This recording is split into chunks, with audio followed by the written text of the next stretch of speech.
Assalamualaikum dan salam sejahtera. Selamat datang ke channel DFJ Academy. Kali ini kita akan membincangkan serba sedikit arah tuju market pada minggu ini. Adakah ia akan membuat sebarang perubahan atau masih meneruskan trend?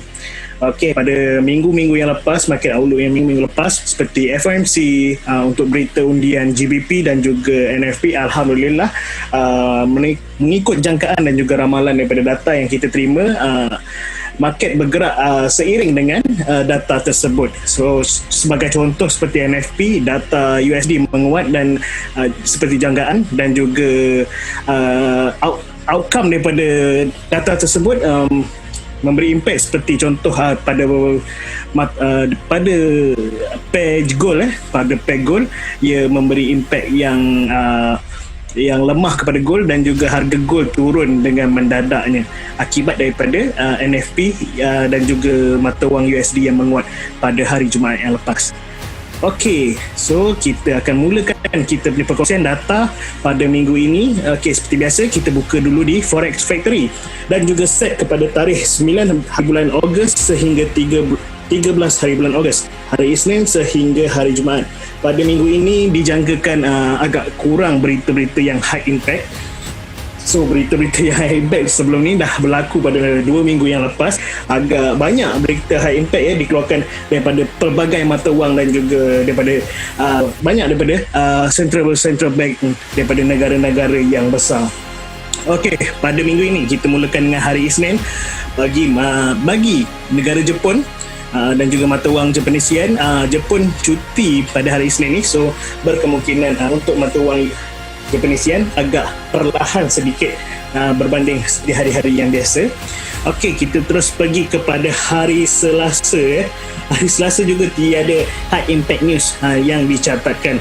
Berkemungkinan untuk mata wang euro yang pada jam 5 petang, iaitu ZEW Economic Sentiment dan juga German ZEW Economic Sentiment juga berlakunya penurunan daripada 61.2% ke 55.3%, dan juga Economic Sentiment bagi Jerman daripada 63.3 kepada 54.9. Ini agak memberi impact sedikit memberi impact kepada mata wang euro impact yang agak negatif sedikit kerana penurunan data daripada data yang sebelumnya dan juga data ramalan. Seterusnya kita pergi kepada hari Rabu. Hari Rabu terdapat high impact news, iaitu pada jam 8.30 malam iaitu CPI untuk berita monthly. Berita monthly CPI menunjukkan penurunan juga daripada 0.9% kepada 0.5%. Okey, CPI ni apa? CPI adalah Consumer Price Index, iaitu perubahan harga barangan dan juga perkhidmatan. Contohnya macam kos hidup lah. Okey, kenaikan cepat menandakan peningkatan inflasi, manakala penurunan CPI dalam tempoh yang singkat menandakan berlakunya deflasi. So yang ini tidak terlalu singkat ataupun terlalu mendadak, tetapi memberi juga impact yang negatif kepada mata wang USD bagi data yang ini. So kita nantikan data yang sebenar yang keluar nanti, adakah ia mengikut data jangkaan ataupun data ramalan kita, atau ia membuat perubahan yang drastik, ataupun adakah ia menjadi positif lebih daripada data yang sebelumnya. Okey, kos CPI juga memberi impact yang negatif juga. Contohnya penurunan daripada 0.9% kepada 0.4%. So dua berita ni memberi impact yang negatif kepada mata wang USD. Baiklah, seterusnya kita pergi kepada hari Khamis. Hari Khamis pada sebelah malamnya ada berita mengenai PPI untuk keluaran bulanan. PPI adalah Producer Price Index, iaitu indeks harga belian dan juga jualan barangan serta barang perkhidmatan daripada pengeluar. Okey, berita kali ini agak juga memberi impact yang negatif kerana berlakunya penurunan daripada 1.0% kepada 0.6%. So kita nampak data jangkaan banyak yang memberi impact yang negatif kepada mata wang USD. So planlah anda punya trading dengan sebaik-baiknya menggunakan data ni, dan juga masukkan sedikit fundamental kepada analisis anda supaya dapat menambah keyakinan untuk tuan-tuan entry nanti. Baiklah, seterusnya pada hari Jumaat juga tiada high impact news. ditunjukkan dekat sini. So saya cuma nak menyatakan pada jam 10 malam nanti pada hari Jumaat, untuk mata wang USD ada berita tentang Premium UOM Consumer Sentiment.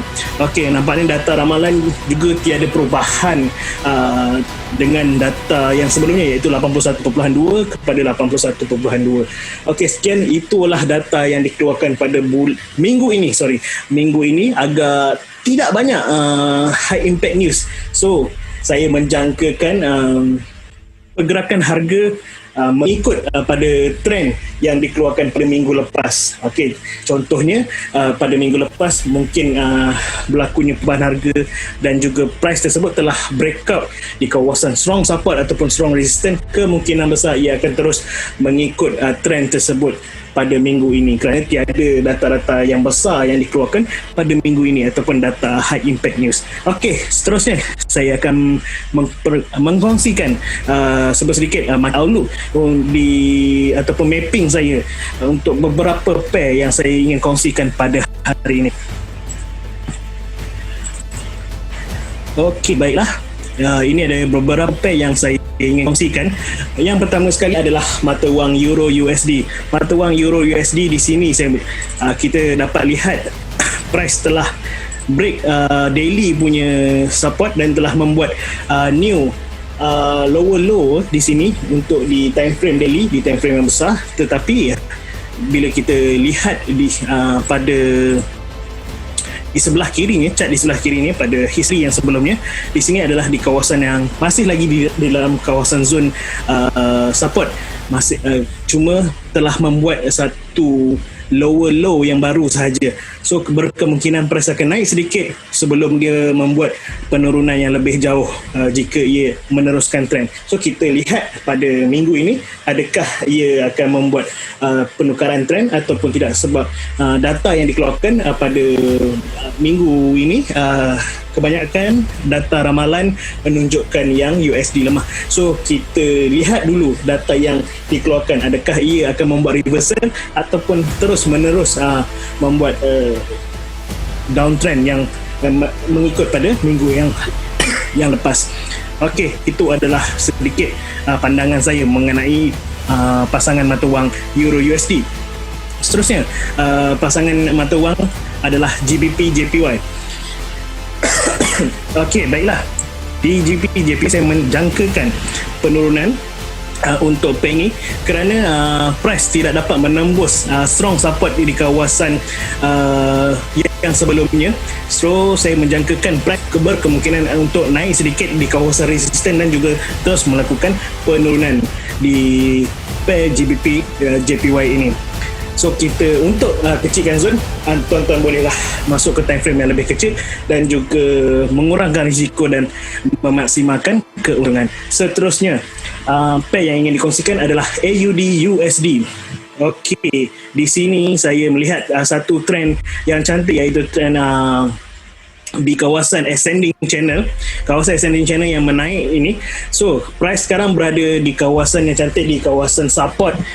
Saya menjangkakan untuk AUD USD untuk terus naik apabila dia sampai di kawasan support tersebut, kerana ia masih lagi di dalam ascending channel yang cantik lagi di time frame H4 ini. Okey, itulah dia sedikit mapping ataupun pandangan saya mengenai pair AUD USD. Seterusnya kita pergi kepada pair USD JPY.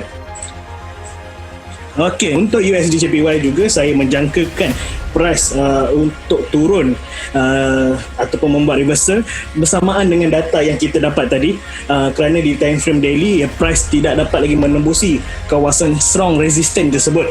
So ini adalah zone yang kita tandakan. So tuan-tuan boleh kecilkan zone di time frame yang lebih kecil untuk tuan-tuan punya analisa. So ini adalah analisa saya berkenaan dengan empat mata wang, pasangan mata wang yang ingin saya kongsikan, serta dengan berita ataupun data yang akan dikeluarkan pada minggu hadapan. Okey, untuk mendapatkan lebih banyak info ataupun signal, boleh bersama-sama kami di DFJ Academy untuk dapatkan signal, mapping ataupun tips untuk trading. Sekian, terima kasih. Assalamualaikum dan juga salam sejahtera.